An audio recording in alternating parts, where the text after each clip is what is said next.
I now give the floor to the distinguished representative of Pakistan to introduce an address by the head of government. Mr. President, I have the great honor to introduce a recorded statement by His Excellency Mr. Imran Khan, the Prime Minister of the Islamic Republic of Pakistan. Bismillah ar-Rahman ar-Rahim. Iyyaka na'budu wa iyyaka nasta'in. Mr. President, I congratulate you on assuming the presidency of the 76th session of the General Assembly. I also wish to express appreciation for the significant achievements of your predecessor, Volkan Bozkır, who guided the Assembly skillfully under the difficult circumstances imposed by the COVID-19 pandemic. Mr. President, the world is facing triple challenge of the COVID-19, the accompanying economic crisis, and the threats posed by climate change. The virus does not discriminate between nations and people, nor do the catastrophes imposed by uncertain weather patterns. The common threats faced by us today not only expose the fragility of the international system, they also underscore the oneness of humanity. By the grace of Almighty Allah, Pakistan has been successful so far in containing the COVID pandemic. Our collaborated strategy of smart lockdowns helped save lives and livelihoods and kept the economy afloat. Over 15 million families survived through a social protection program of Asas. Mr. President, climate change is one of the primary existential threats that our planet faces today. Pakistan's contribution to global emissions is negligible, yet we are among the 10 most vulnerable countries to the effects of climate change in the world. Being fully aware of our global responsibilities, we have embarked upon game-changing environmental programs, reforesting Pakistan through our 10 billion tree tsunami, preserving natural habitats, switching to renewable energy, removing pollution from our cities, and adapting to the impacts of climate change. To address the triple crisis of COVID pandemic, economic downturn, and climate emergency, we need a comprehensive strategy that should include, number one, vaccine equity. Everyone, everywhere, must be vaccinated against COVID, and as soon as possible. Two, adequate financing must be made available to developing countries. This can be ensured through comprehensive debt restructuring, expanded ODA, redistribution of unutilized SDRs, and allotment of a greater proportion of SDRs to developing countries. And finally, provision of climate finance. Three, we must adopt clear investment strategies which help alleviate poverty, promote job creation, build sustainable infrastructure, and of course, bridge the digital divide. I propose that the Secretary General convene an SDG summit in 2025 to review and accelerate implementation of sustainable development goals. Mr. President, because of the plunder of the developing world by their corrupt ruling elites, the gap between the rich and the poor countries is increasing at an alarming speed. Through this platform, I've been drawing the world's attention towards the scourge of illicit financial flows from developing countries. The Secretary General's high-level panel of financial accountability, transparency, and integrity called the Facti Panel has calculated that a staggering $7 trillion in stolen assets are parked in financial haven destinations. This organized theft and illegal transfer of assets has profound consequences for the developing nations. It depletes their already meager resources, accentuates the levels of poverty, especially when laundered money puts pressure on the currency and leads to its devaluation.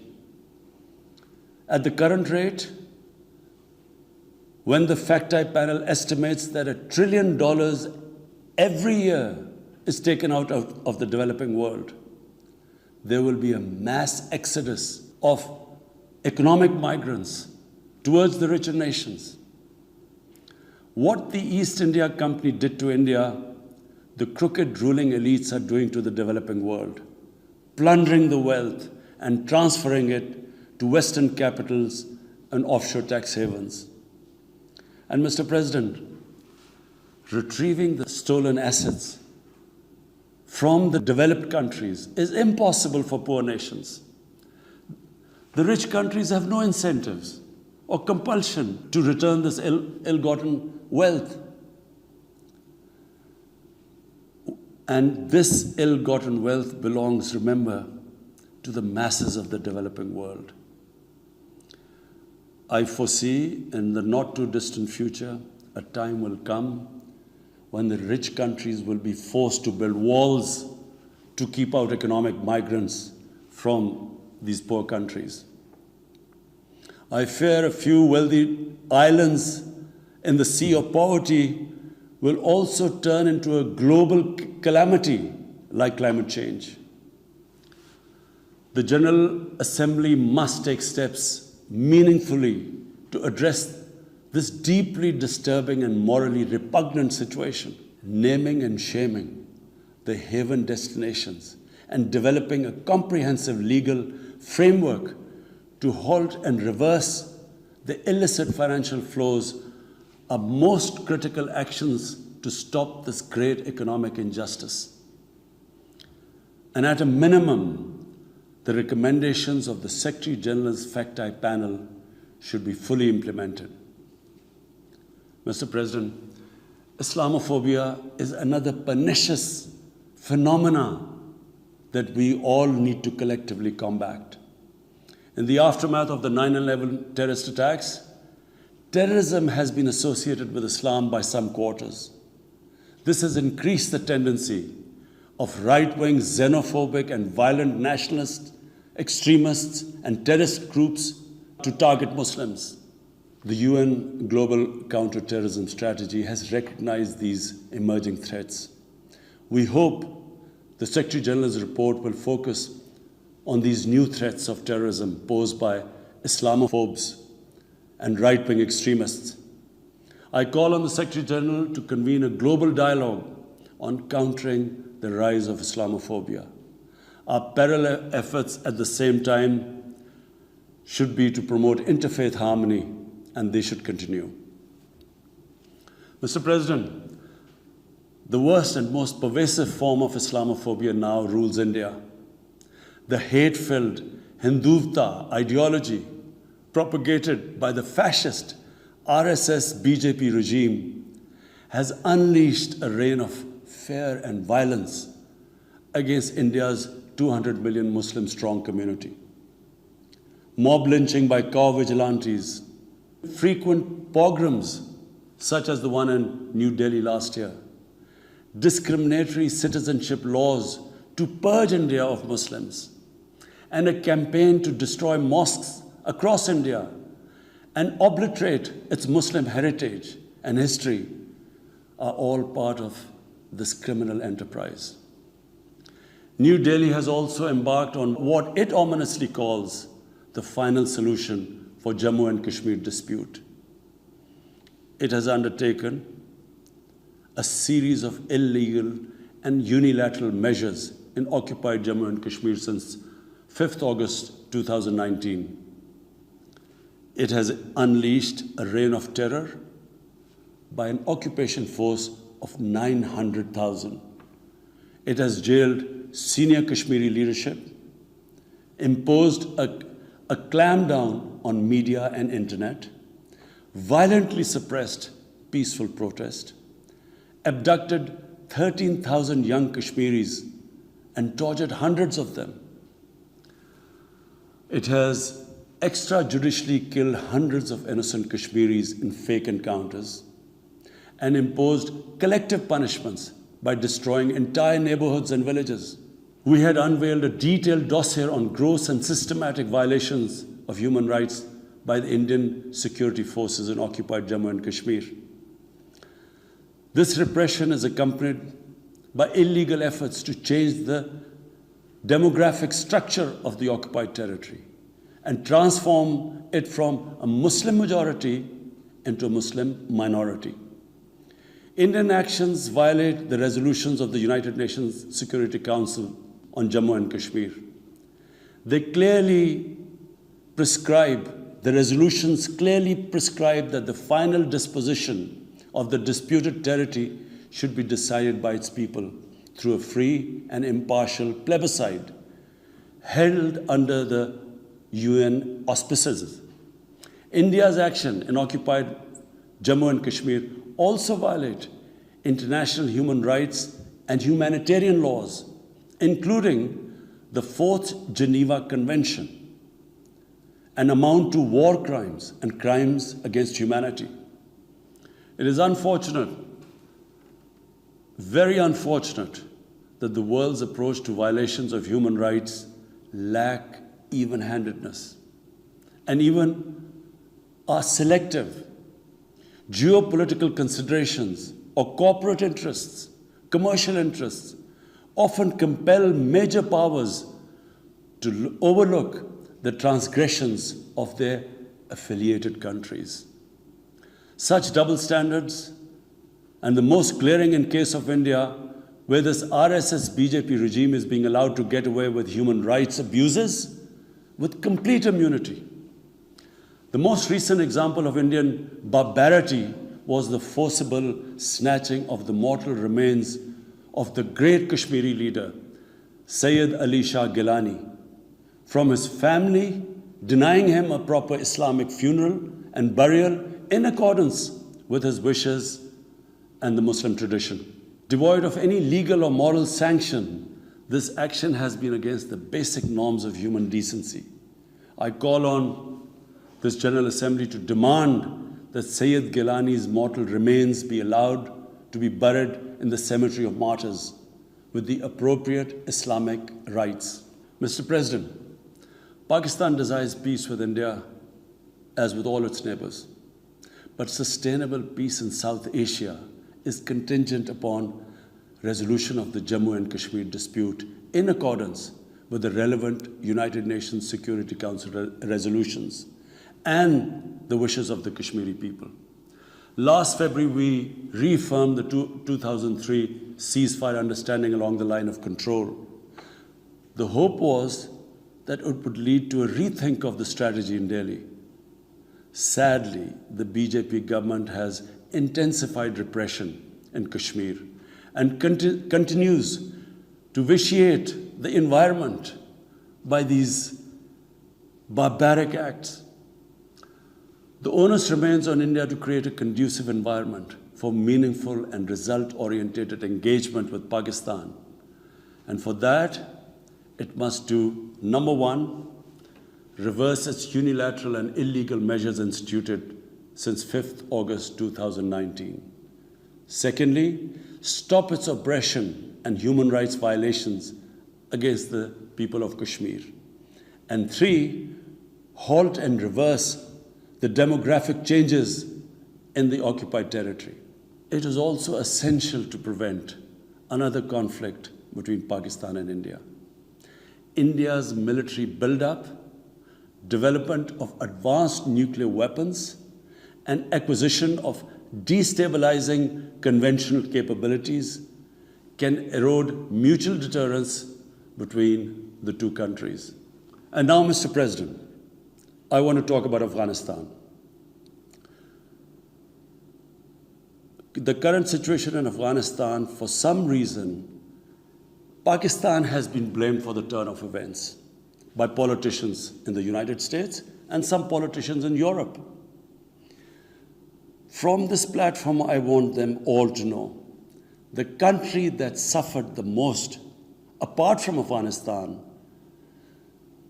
was Pakistan when we joined the US war on terror after 9/11. 80,000 Pakistanis died. $150 billion was lost to our economy. There were 3.5 million internally displaced Pakistanis. And why did this happen? In the 80s, Pakistan was a frontline state in fighting against the occupation of Afghanistan. Pakistan and the United States trained mujahideen groups to fight for the liberation of Afghanistan. Amongst those mujahideen groups were Al-Qaeda, were various groups from all over the world. They were mujahideen, Afghan mujahideen. These were considered heroes.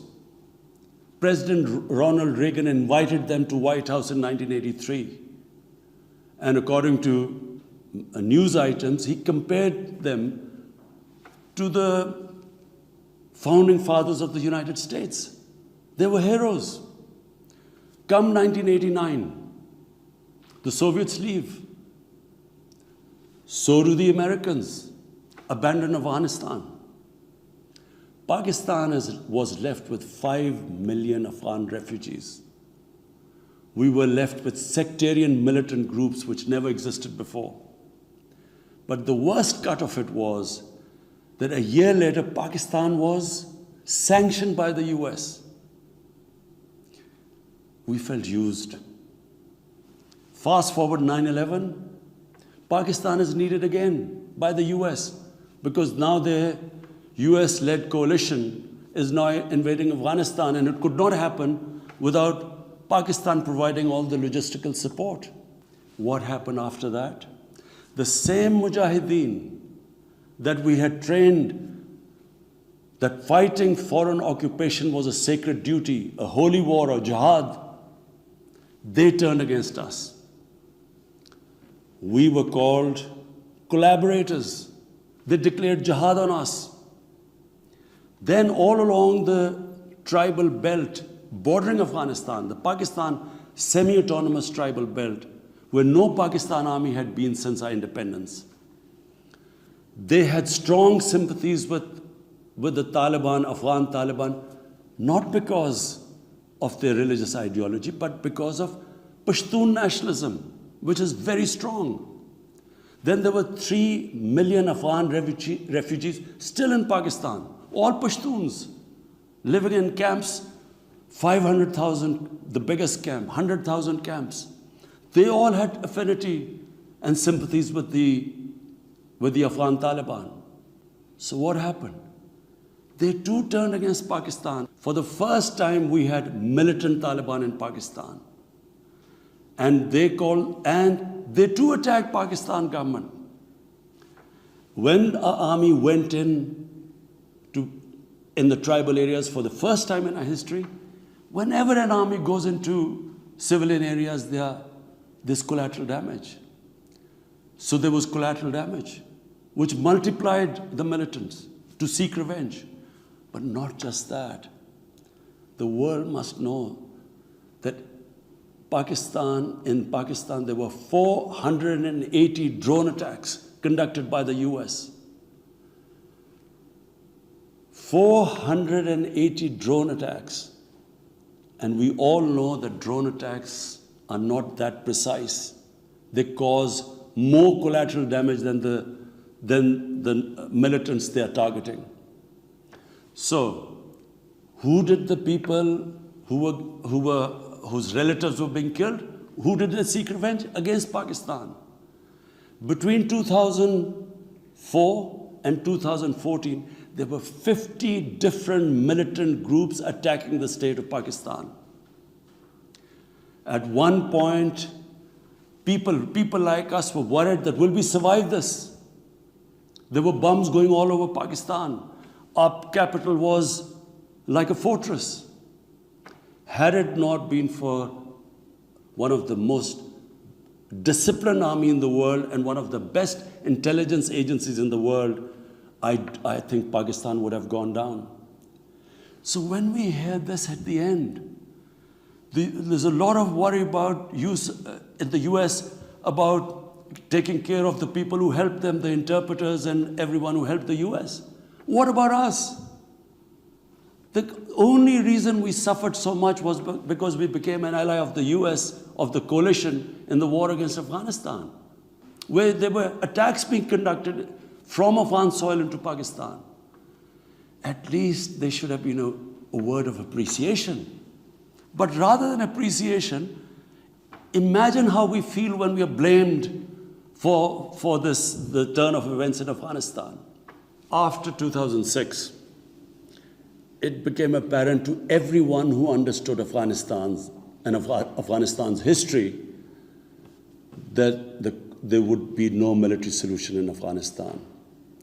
I went to the US, I spoke to think tanks, I met at the time Senator Biden, Senator John Kerry, Senator Harry Reid. I tried to explain to them that there would not be any military solution and political settlement was the way to go forward. No one understood then. And unfortunately, in trying to force a military solution is where US went wrong. And if today,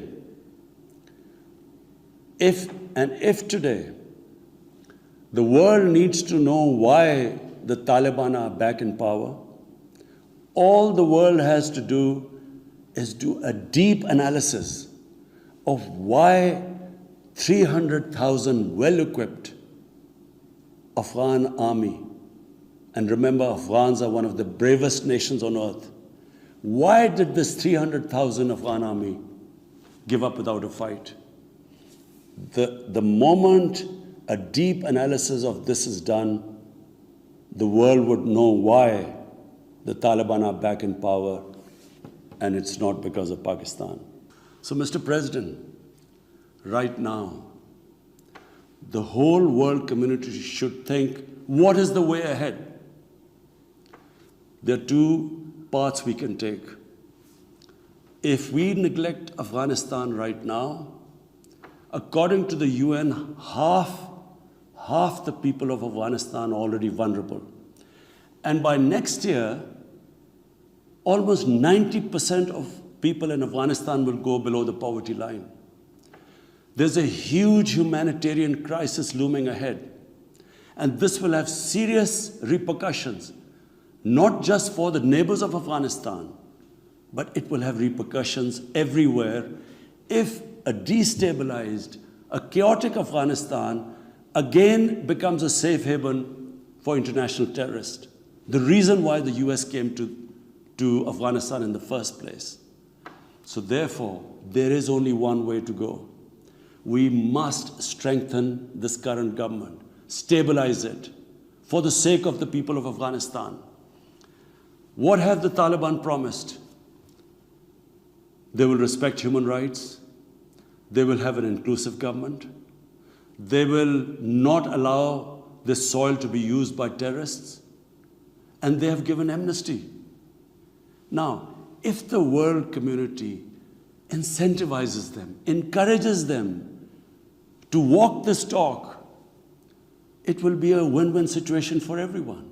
Because these are the four things that in Doha, when the US was talking to the Taliban, these were the conditions the dialogue was all about.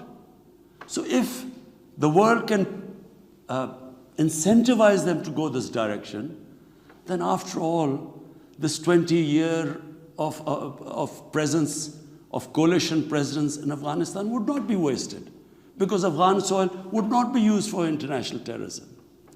So I end my talk, Mr. President, by urging everyone that this is a critical time for Afghanistan. You cannot waste time. Help is needed there. Humanitarian assistance has to be given there immediately.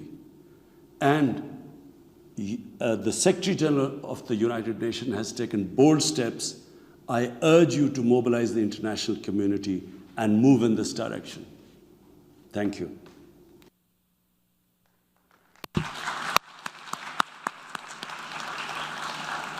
On behalf of the General Assembly, I wish to thank the Prime Minister of the Islamic Republic of Pakistan for the statement just made. The Assembly will hear an address by His Excellency Irakli Garibashvili, Prime Minister of Georgia. May I request protocol to escort His Excellency.